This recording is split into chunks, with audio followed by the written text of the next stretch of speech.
Glória a Deus. Segunda carta que Paulo escreveu a Timóteo, capítulo de número 1, o versículo de número 6. Nós estamos falando aqui sobre a temática dos dons. Desperte o dom. Quantos estão comigo? Hoje é o nosso terceiro encontro. Todo encontro a gente realiza no final uma oração com imposição de mãos, porque acreditamos nas Escrituras e temos certeza que Deus vai levantar pessoas aqui com dons extraordinários. Outros serão despertados para esse novo tempo.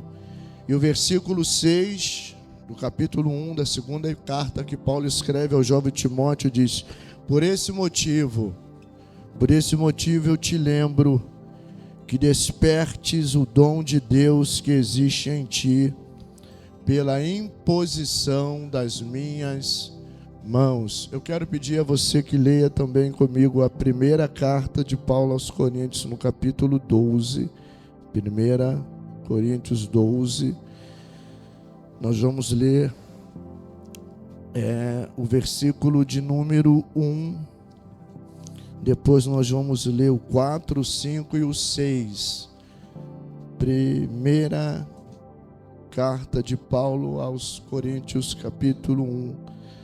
capítulo 12, versículo 1. Depois o versículo 4, 5 e 6. Quantos acharam?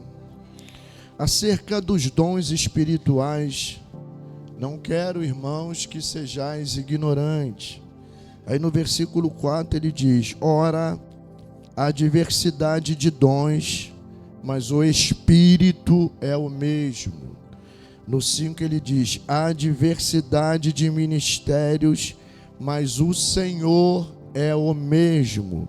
E no 6 ele diz: há diversidade de operações, mas é o mesmo Deus que opera tudo em nós. Curve a sua cabeça. Deus, que bom, pois estamos sentindo a tua presença, e isso dá todo sentido a essa reunião.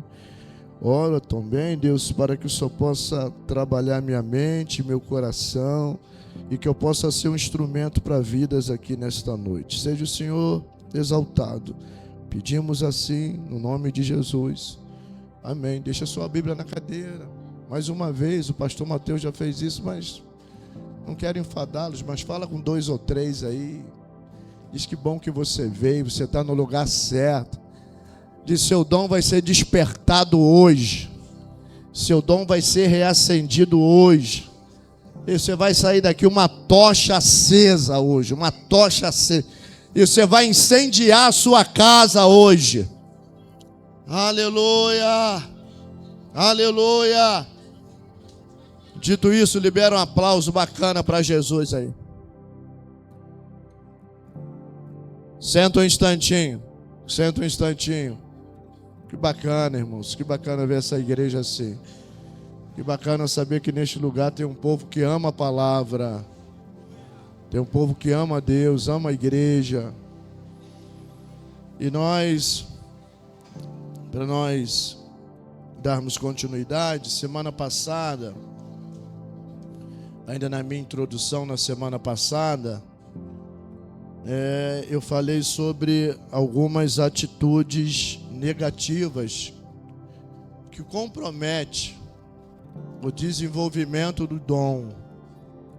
Os irmãos já têm entendido que o objetivo dos dons é levar a igreja ao crescimento e à edificação. Nós já abordamos isso muito bem.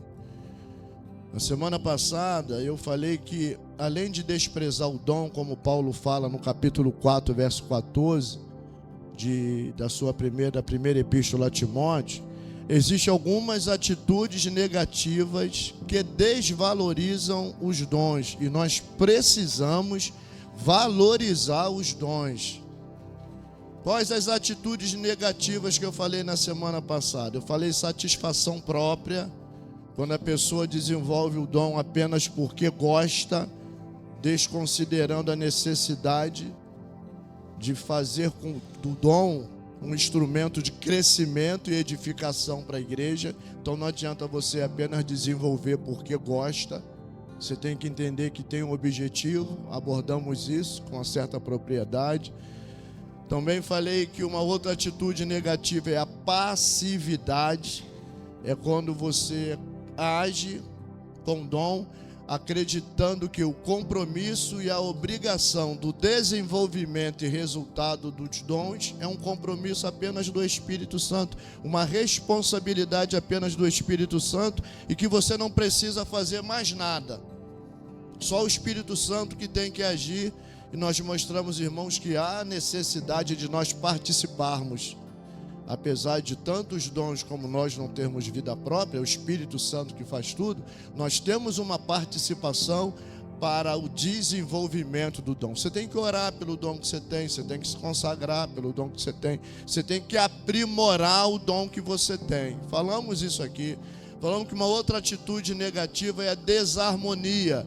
É quando a função que você exerce no corpo de Cristo está em desacordo com o dom que você tem.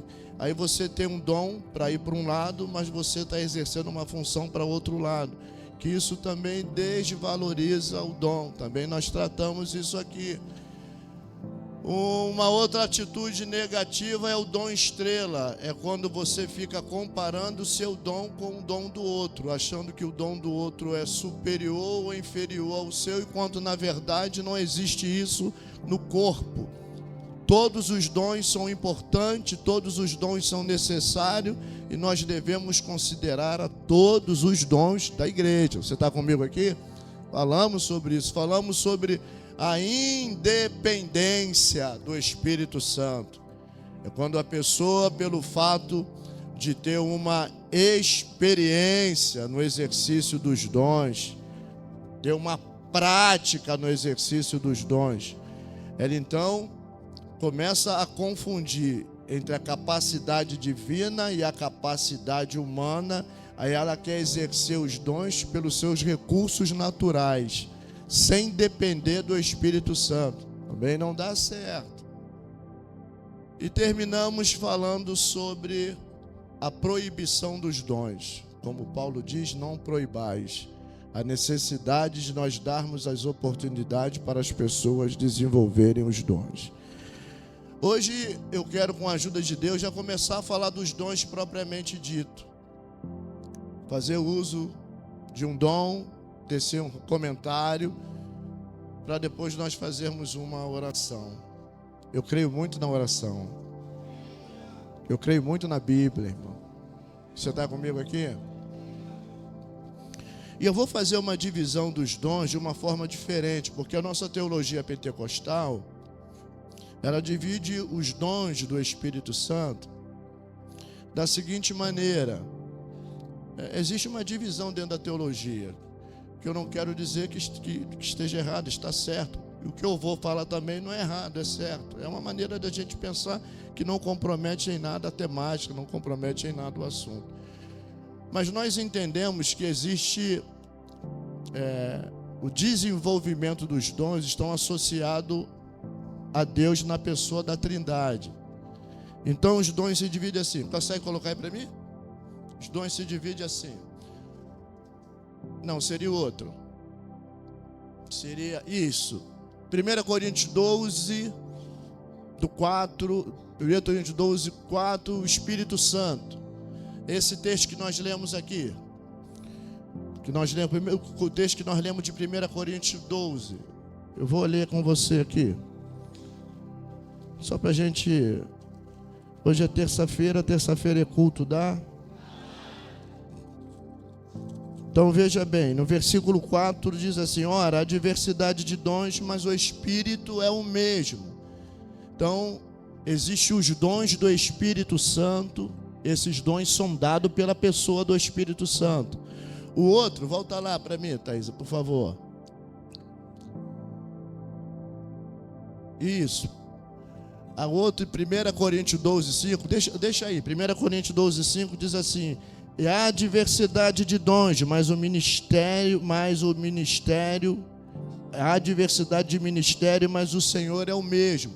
Então esse dom do versículo 5 do capítulo 12, é um dom de Jesus Cristo. Isso está em Efésios 4:11, quando diz assim: e ele mesmo deu uns para.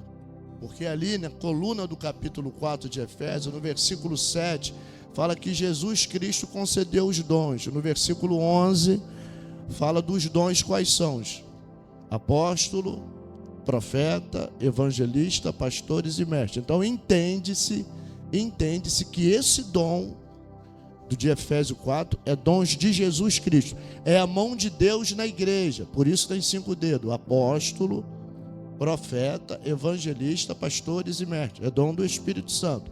E os outros dons que está ali em Romanos 12, do 6 a 8, são os dons de Deus, já que ele não está no primeiro, 1 Coríntios 12, 5, 4, e nem no segundo, Efésios 4:11. Então, esses dons restantes, existe uma ideia dentro da teologia que são dons de Deus. Mas, na verdade, os dons todos pertencem ao Espírito Santo, porque o Espírito Santo é Deus.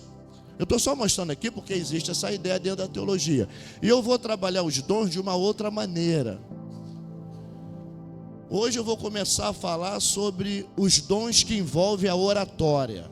É a capacidade de falar sobrenaturalmente. Daqui a 2 semanas eu vou falar sobre os dons que envolvem a ação. É o dom de agir sobrenaturalmente. Você está entendendo aqui? Então hoje eu vou falar sobre a habilidade de falar de maneira sobrenatural através dos dons. Escute, eu vou falar sobre uns 4 dons hoje.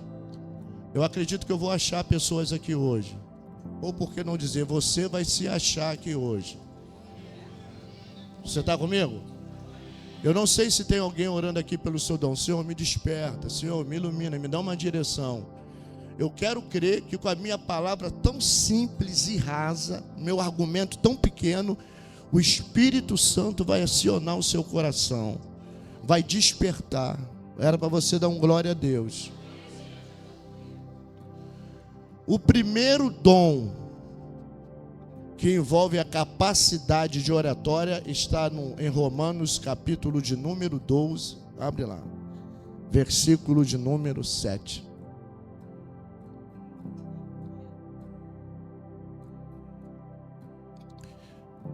Se é ministério, seja em ministrar. Se é ensinar, haja dedicação ao ensino. Ensinar é o primeiro dom que eu quero tratar nessa noite. Ele é de uma relevância extraordinária no corpo de Cristo, na igreja. Ensinar aqui é comunicar as verdades espirituais em harmonia com a palavra de Deus, produzindo no crente um conhecimento teórico e levando o mesmo a usar esse conhecimento na mudança do seu pensamento e na mudança do seu agir. A palavra de Deus tem poder para isso. Quando aqui dentro os dons de ensinar são exercidos, gera uma mudança na nossa mente, na nossa maneira de pensar, no nosso estilo de vida, na nossa maneira de agir. Eu digo que é um dom importante porque foi esse dom que Jesus mais usou no seu ministério. Porque Jesus exerceu todos os dons. Eu sou capaz de dizer que Jesus não foi batizado com o Espírito Santo, porque ele é o que batiza com o Espírito Santo. Então ele carrega todos os dons. E ele aparece mais vezes ensinando do que pregando, mais vezes ensinando do que curando. 34 vezes ele aparece ensinando na Bíblia, 24 vezes ele aparece pregando, 12 vezes ele aparece curando. Ele deu mais ênfase ao ministério do ensino do que qualquer outro ministério, para nos mostrar a importância do ministério do dom de ensinar. Por isso que nós temos que orar para Deus levantar homens habilitados, mulheres capacitadas para exercer esse dom de instruir, de fundamentar base, para gerar maturidade na igreja, para edificar a igreja à luz da palavra, porque a igreja precisa ser bem alimentada para viver bem estruturada. Não tem igreja forte e sadia se ela não for bem ensinada.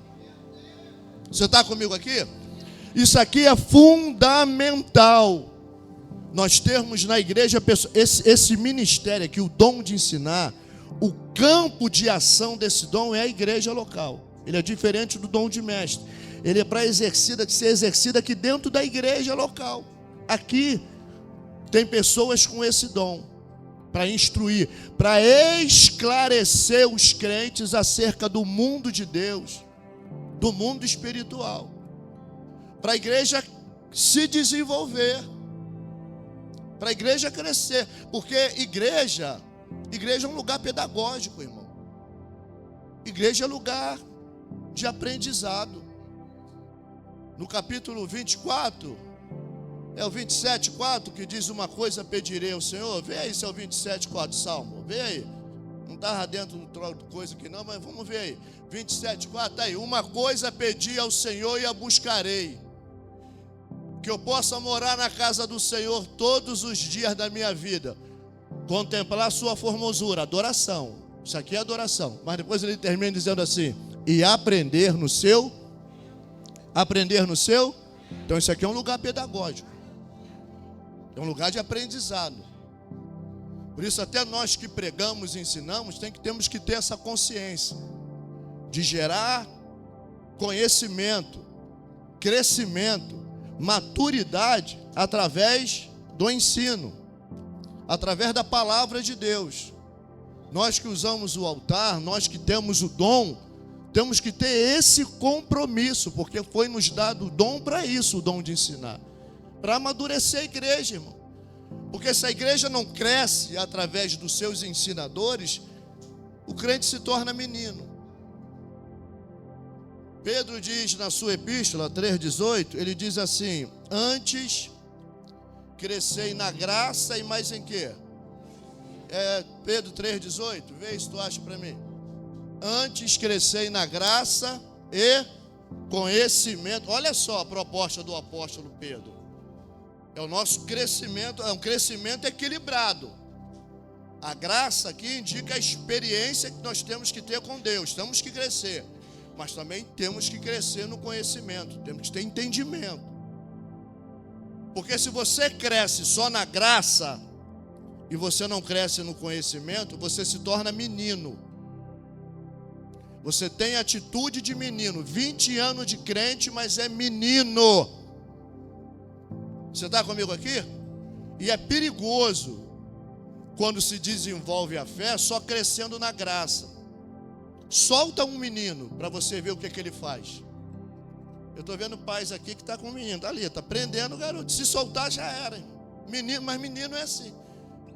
O crente menino, ele não tem responsabilidade. Ele é um crente vacilante. Ele é pseudo espiritual. Ele quer espiritualizar tudo. Ele espiritualiza tudo. Por isso é bom você crescer na graça e também crescer no conhecimento. Também é perigoso quando você cresce só no conhecimento e não cresce na graça. Aí você se torna cético. Você passa a não acreditar em nada. Você até entende. Você até sabe tudo acerca de fé, mas não desenvolve fé. Você dá uma aula de santidade, mas você não é santo. Você conhece tudo acerca de dízimos e ofertas, mas você não crê, você não contribui. Você se torna cético, carnal. Se o primeiro, que cresce só na graça, é menino, o segundo, se crescer só no conhecimento, ele é carnal. Tem uns que não crescem nem no conhecimento e nem na graça. Esse é fraco. Esse se escandaliza com tudo que acontece no nosso meio. Qualquer coisa está entregando cartão. Qualquer coisa está dizendo que não quer mais ir na igreja. Sua vida também é oscilante. Ora está lá em cima, ora está aqui embaixo. Ora é uma vida de santidade, ora é uma vida de pecado. Ora está em uma igreja, aí acha que lá está todo mundo errado, se escandaliza com tudo, aí sai e vai para outra. Aí daqui a pouquinho está numa igreja e fica assim, pulando, porque é um crente fraco, não tem consistência. Não cresceu nem na graça e nem no conhecimento. Por isso Pedro diz, tem que crescer na graça. Você tem que ter experiência com Deus. Mas você tem que crescer no conhecimento. Você tem que entender o mundo de Deus. Só através dos ensinadores, irmão. Só através daquele que tem um dom de ensino. Ele é necessário. E Paulo disse assim, quem ensina deve se dedicar ao ensino. É isso que ele diz? Se você voltar lá depois, em Romanos, se é ministrar, seja em ministrar. Se é ensinar, que haja o quê? Você deve ser devoto, aquele que tem um dom de ensinar. Deixa eu te alertar aqui. Você deve ser devoto. É um serviço sacrificial. Quem tem um dom de ensinar, tem que ter habilidade nas escrituras. Tem que ler, reler, ler de novo. Quem tem um dom de ensinar não faz uso de leitura recreativa, nem programa recreativo. A sua leitura é informativa, com conteúdo. O que ele assiste também tem conteúdo, ele não perde tempo. Ele administra o seu tempo para se habilitar ainda mais para poder contribuir com o crescimento da igreja, a edificação da igreja. Quem é candidato a exercer esse dom, eu gosto de ver ensinar, eu gosto de ensinar, entenda, você vai ter que se esmerilhar, se dedicar. Não tem essa de que não tenho tempo de ler a Bíblia. Tempo não se tem, tempo se faz. Eu saio 4 horas da manhã para trabalhar, chego 7 horas da noite cansado. Levanta 3 horas da manhã e vai ler a Bíblia. Você foi chamado para esse ministério? Então se dedique. Você é candidato, gosta, porque esse ministério se exerce aqui, na frente do povo, na escola bíblica dominical. Quando quem tem um dom, pastor, eu quero dar uma palestra na igreja, eu tenho um assunto para tratar na igreja, no altar da igreja, para a igreja, ou para uma classe específica, para a mocidade, ou para os homens da igreja, porque ele tem um dom, ele precisa exercitar. Primeiro é o dom de ensinar. No outro versículo 8 mesmo aí, Romanos 12, eu vou falar de outro dom. Romanos 12, 8. O que exorta, usa esse dom, é exortar. Eu gosto muito desse dom. Porque essa palavra exortar aqui, ela quer dizer animar. A tradução na linguagem de hoje, você tem essa tradução aí, na linguagem de hoje? Exortar, animar, estimular. O dom de estimular. Se é o dom de quê? Animar quem? Então, é um dom. É o dom de edificar. Eu gosto de usar esse termo. É o dom de edificação. É o dom de encorajar pessoas através de uma palavra, ou através de palavras, através de ações. Você encoraja os seus irmãos a se manterem firmes na fé. Porque todos nós na nossa caminhada temos os nossos embates, enfrentamos as nossas lutas e às vezes desanimamos. E aí dentro da igreja, irmão, preste atenção, porque eu acredito que esse dom está espalhado aí. Era para você dar um glória a Deus. Eu digo dentro da igreja, porque eu estou próximo do povo, e às vezes eu falo com alguém assim, e aí, o que houve? Você andou ausente dos cultos, pastor? Eu estava meio desanimado. Mas pastor, fulano foi lá em casa, pastor, me deu uma palavra, fez uma oração por mim, tá eu aqui, animado, encorajado. Isso é um dom, irmão. Apesar de todos nós termos essa responsabilidade, mas estou falando de quem tem um dom. Quem tem um dom, isso vai ser despertado. Você vai se achar aqui. O Espírito Santo vai começar a te dirigir, porque quem tem um dom, o Espírito Santo sempre conduz para o mesmo ser exercido. O Espírito Santo vai começar a te mostrar algumas pessoas. Você vai começar a observar algumas pessoas ausentes na igreja. E Ele vai sacudir o seu coração para você ir até elas. Para chegar lá e ministrar uma palavra para encorajá-la, para edificar, para permanecer na fé. Para levantar aquele que está abatido.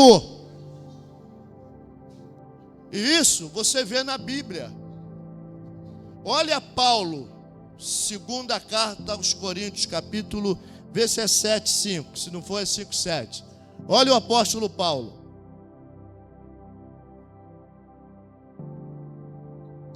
Preste atenção nisso, irmão. Olha Paulo falando. Mesmo depois de termos chegado à província da Macedônia, não descansamos nada. Em todos os lugares houve problemas, lutas com os de fora e medo no nosso coração. Olha o que o apóstolo Paulo estava sentindo. Continua. Porém, Deus, que anima os desanimados, nos animou com a chegada de quem? Tito. Então, você lê em casa o restante. Tito vai até Paulo para edificar. O apóstolo Paulo está desanimado, está com as suas emoções estremecidas, medo. Mas Tito chega lá e com uma palavra ele consegue levantar o apóstolo Paulo. Irmão, você já pensou a importância desse camarada na vida do apóstolo Paulo? Você não está vendo ele profetizando, cantando para Paulo, não. Ele está com o microfone na mão, cantando, pulando. Não. Ele está conversando. E Paulo vai se edificando. Ele vai encorajando Paulo. Ele vai dando ânimo ao apóstolo Paulo. Esse camarada faz parte ou não faz parte do galardão que o apóstolo Paulo vai receber? Ô, irmão, eu estou falando do apóstolo Paulo. Estou falando, ele ministrava uma palavra para erguer o apóstolo São Paulo. Para animar, para edificar, para encorajar. Isso se repete em 2 Timóteo 1, se não for o 6, é o 16. Você está em qual? Vê se é o 16. Esse. Que o Senhor seja bondoso com a família de Onesíforo. Olha o nome do cara. Quando você tiver o seu primeiro filho, colocar o nome de Onesíforo. Você não vai fazer isso. Onesíforo. Pois muitas vezes ele você está usando na linguagem de hoje, né? Me animou. Na nossa Bíblia corrigida diz, me recriou. Me alegrou. Quando eu estava lá, na minha prisão, na cadeia, era ele que era usado para me levantar. Você acha que quando o apóstolo Paulo estava preso, ele muitas das vezes ele não ficou abatido? É um ser humano, pô. Não viveu os seus momentos depressivos? Claro que viveu. Até Jesus enfrentou isso. Quando ele disse, a minha alma está em profunda angústia até a morte. Alma angustiada. É um processo depressivo. Claro que Paulo, mas tinha alguém lá para exercer o dom de edificação, para dar uma palavra para o apóstolo Paulo e encorajá-lo a permanecer a sua caminhada e a sua trajetória, irmão. Eu tenho certeza que tem gente aqui assim.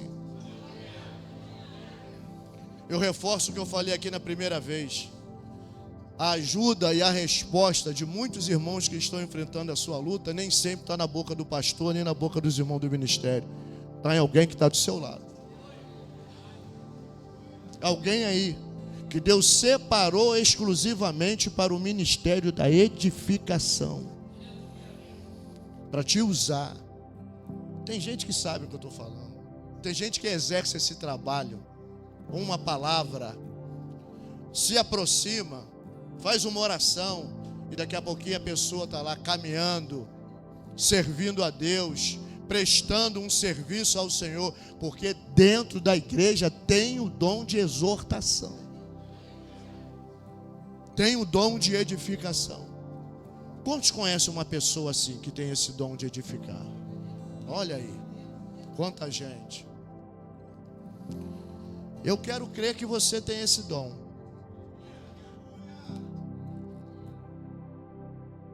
Eu quero crer que você tem esse dom. E se você tem, escuta, valorize ele. Trate ele com zelo. Paulo diz que nós temos que ter zelo pelos dons. Trate ele com zelo. Cuide dele. Aprimore ele. Ore por ele. Porque ele é muito importante no corpo de Cristo, para edificar a igreja.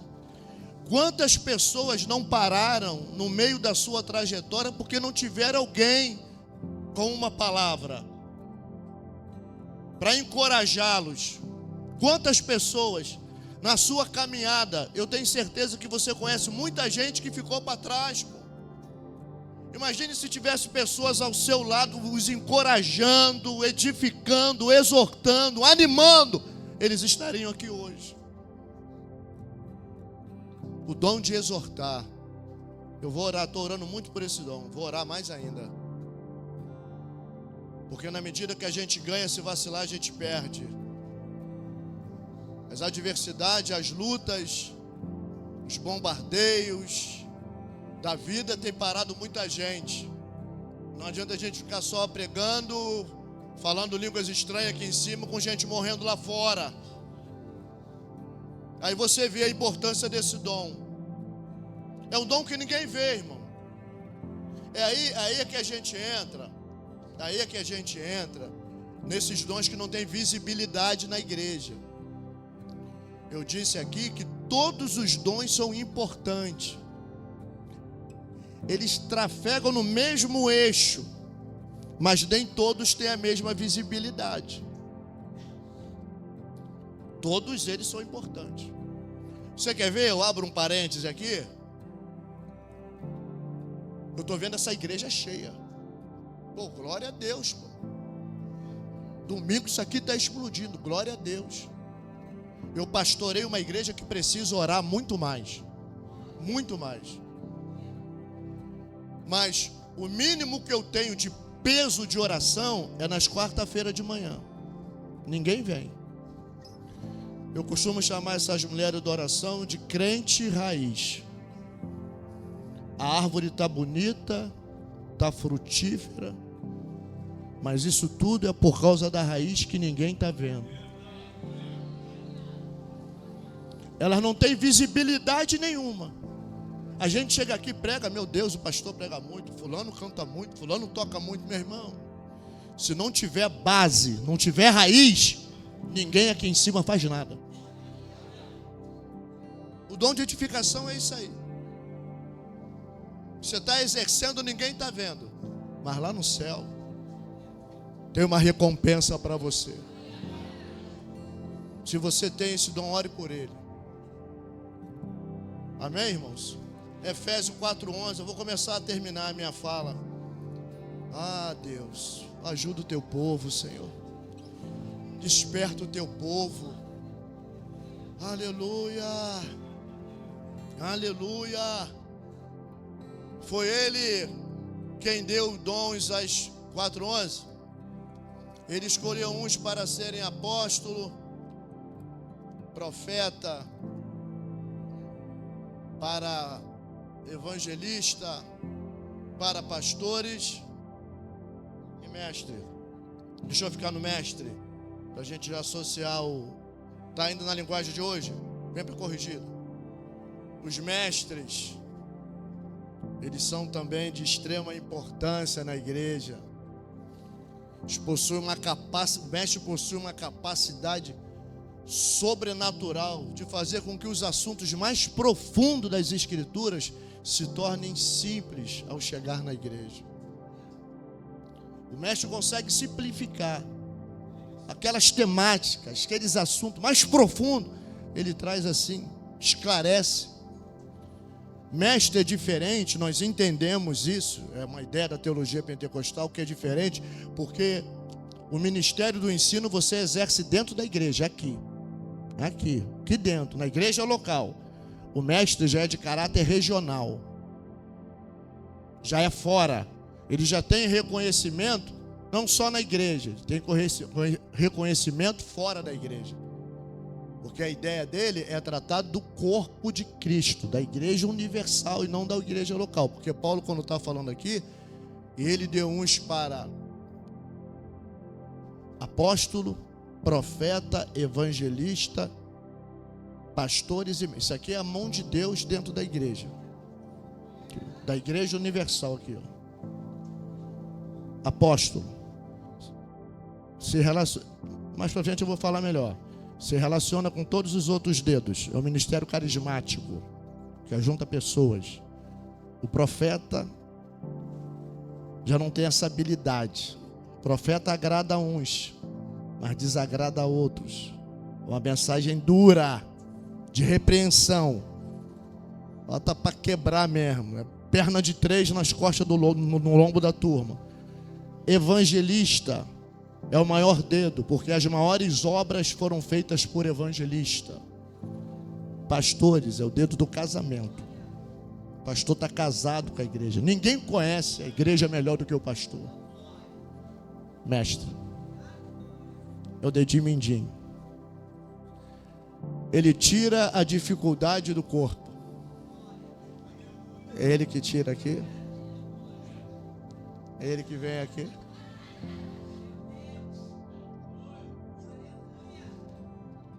Qual é a proposta do mestre? A proposta dele é apologética, é defender a igreja das seitas, das heresias, do modismo, tudo isso que quer perturbar o povo de Deus, principalmente nesse tempo da internet. Mas o mestre vem aqui e de forma profunda ele tira lá, esclarece tudo para a igreja, e a igreja se mantém firme e edificada. Um mestre. Ah, de nós, que Deus levante mestre na igreja brasileira para combater esse monte de endemoniado que tem tentado perturbar o povo de Deus nesse tempo. Vocês estão vendo aí o que está acontecendo, mas Deus vai levantar mestre. Deus vai levantar mestre aqui. Pessoas habilitadas aqui, que vão conhecer profundamente as Escrituras. E eu termino em 1 Coríntios 12, 10. Eu termino para falar de uma parte dos dons que envolve a oratória. Operação de maravilhas, profecia, dom de discernimento de espírito, dom de variedade de língua. Deixa eu ficar nesse aí, dom de variedade de língua. Cadê o Flavinho? Tem que botar aquele troço aqui. Em nome de Jesus. Não vou ficar virando mais para cá não, irmão. Vou ver aqui. Quantos que nisso digam amém? Libera um aplauso para Jesus aí. Irmão, a gente vai virando assim. Sai daqui cheio de dor na coluna, cara. Variedade de língua. 10 minutinhos. Semana que vem a gente volta a falar do assunto, porque o dom de variedade de língua, se você observou, ele está ali junto com o dom de interpretação de língua, porque eles trabalham aclopado. Dom de variedade de língua trabalha de mão dada, aclopado com dom de variedade de língua. A gente tem que separar dom de variedade de língua de línguas estranhas. Porque nós vemos na igreja as línguas estranhas, que nós entendemos que é um sinal da pessoa que foi batizada. E a pessoa pode ser batizada, falar línguas estranhas, mas não ter os dons de variedade de língua. Temos que separar uma coisa da outra. E essa questão de línguas estranhas também na Bíblia, ela se manifesta de formas até diferentes.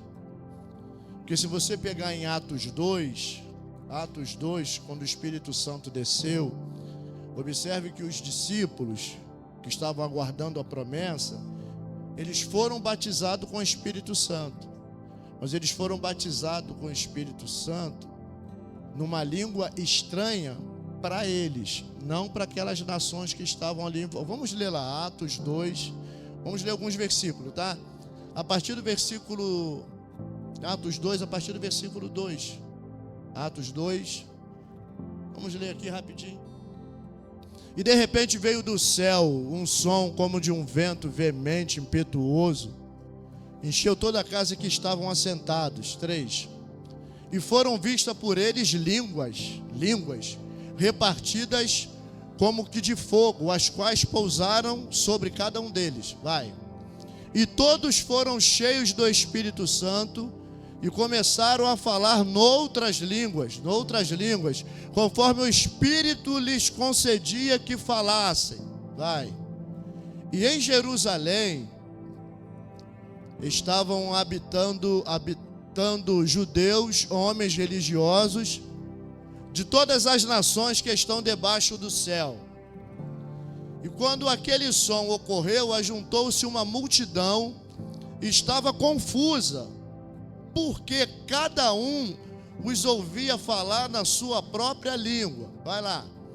E todos pasmavam e se maravilhavam, dizendo uns aos outros: pois que não são galileus todos esses homens que estão falando?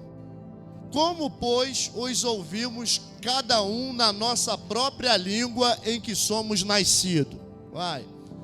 Partos, medos, elamitas, os que habitam na Mesopotâmia, Judéia, Capadócia, Ponto, Ásia, Frígia, Panfilha, Egito, partes da Líbia, junto a Cirene, forasteiros romanos, tanto judeu como prosélito, cretense, árabe, todos nós temos ouvido em nossas próprias línguas falar das grandezas de Deus.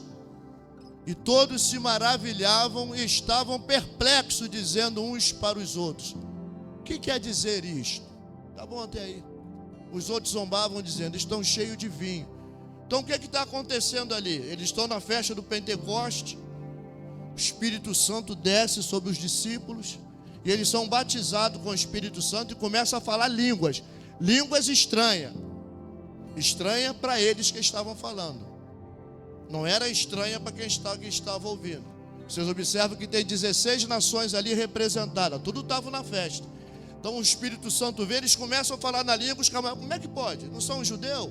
Como é que estão falando a nossa própria língua? É uma língua estranha para quem fala, não é uma língua estranha para quem ouve. Você está entendendo aqui? É uma língua estranha para quem fala. Essa língua aqui no original é dialetos, é língua de regiões, usada muito no campo missionário. O dia que você puder comprar esse livro, compra O Espírito Santo, cujo autor é Billy Graham, o maior ganhador de alma do mundo. Billy Graham conta experiências terríveis na Índia, na África, em que ele levava um intérprete para auxiliá-lo na pregação, que ele falava a língua americana, o intérprete traduzia para a língua daquela nação. Você está entendendo? Então, mas ele falou que por diversas vezes acontecia de, num dado momento, o Espírito Santo dar a ele a língua daquela nação. É uma ação do Espírito Santo. É uma língua estranha. A gente não conhece, é estranho. Você quando vai lá em Caxias, lá você vai na pastelaria comer lá no japonês, já viu um japonês conversando com outro? Você fica, cara, já viu? Sim ou não? Você entende alguma coisa? É estranho ou não é? Estranho. É dialetos essa língua aqui. Quem sou eu para dizer que não pode se manifestar na igreja?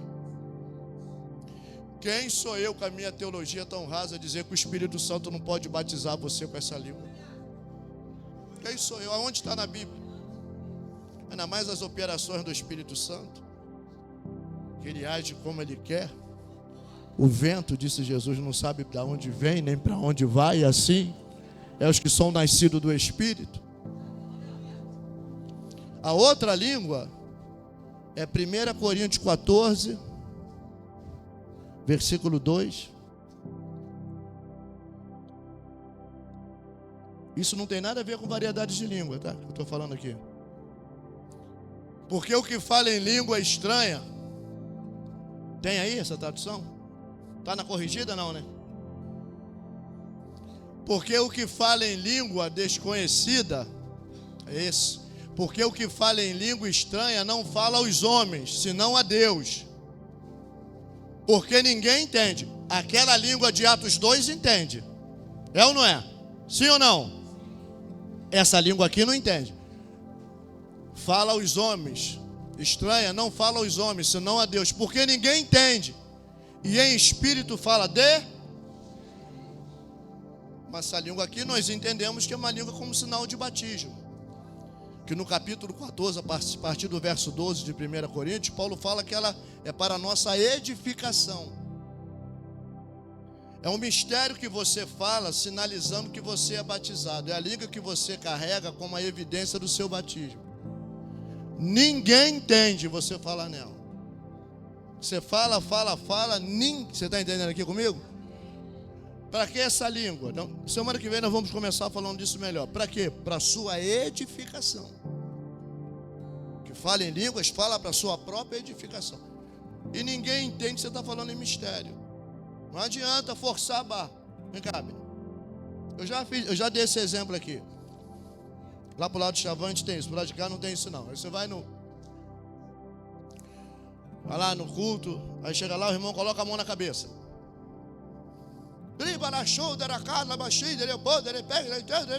Entendeu tu esse mistério?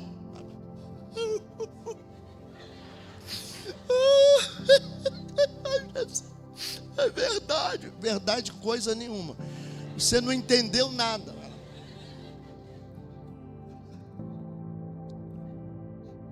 Entendeu nada, pô. Se fala que o homem não entende. Ah, pastor, aconteceu comigo, amém. Entre a sua experiência e a palavra, eu respeito a sua experiência. Porque pode acontecer de você estar com o seu estado emocional lá embaixo, sabe? Baixa estima, está lá embaixo, fragilizado emocionalmente. Aí um abraço, ou alguém colocar a mão na sua cabeça, falar línguas estranhas, você então interpreta. Eu não quero dizer que seja isso, mas pode também ser, porque a Bíblia diz que o que fala em mistério fala com Deus e o homem não. Essas línguas que eu falei nada tem a ver com o dom de variedade de língua. Dom de variedade de língua, ele entra aclopado com o dom de interpretação. São línguas que quem tem um dom nunca falou. Porque a língua que nós falamos como sinal de batismo, ela é sempre a mesma língua. Pode até acontecer de haver uma mudança, mas ela permanece porque é um sinal de que você é batizado. Agora o dom de variedade de língua não. Você vai falar línguas sempre diferentes. E alguém que tem o dom de interpretação, pelo Espírito Santo vai haver uma conexão. Fala o dom de variedade de lá e alguém que tem o dom da interpretação daqui. Quantos já viram isso? Meu Deus do céu, isso é uma loucura, irmão. Isso é uma loucura, isso aí. Você tem aquele intérprete de língua. O cara vai falando, mas aqui é pelo Espírito Santo. É Ele que coordena, Ele que dirige tudo aqui nesse dom. Ele que faz tudo. E aqui, ela tem o mesmo valor que profecia, porque variedade de línguas, mas interpretação de línguas é igual a profecia. Vai edificar a igreja. Às vezes acontece algumas doideiras nesse dom, de que a pessoa que está falando em línguas estranhas, às vezes ela fica repetindo a mesma fala constantemente, mesma fala toda hora. Mas pelo Espírito Santo, quem tem um dom, ele diminui a mensagem e dá a devida interpretação, corretíssima, numa ação sobrenatural do Espírito Santo. Esse dom está no nosso meio. Mas, irmão, nós não nos dedicamos a exercer esse dom. Nós não buscamos esse dom, porque Paulo diz que é buscado. Você tem que buscar os dons. Está aí dentro de você. Era para você dar um glória a Deus, pô. Esses dons que eu estou falando aqui, dentre outros que eu vou falar, dentro do meu argumento tão pequeno, eu tenho certeza de uma coisa: ele está distribuído aqui nessa igreja. Está dentro de você. Não fica esperando ele vir, não. Ele não vai fluir, não vai vir de fora para dentro, não. Ele já está aí dentro. Paulo diz: desperta, que ele está dentro de você. Reacende ele, que ele está dentro de você. Aviva ele, que ele está dentro de você. É só você crer, buscar, que vai acontecer.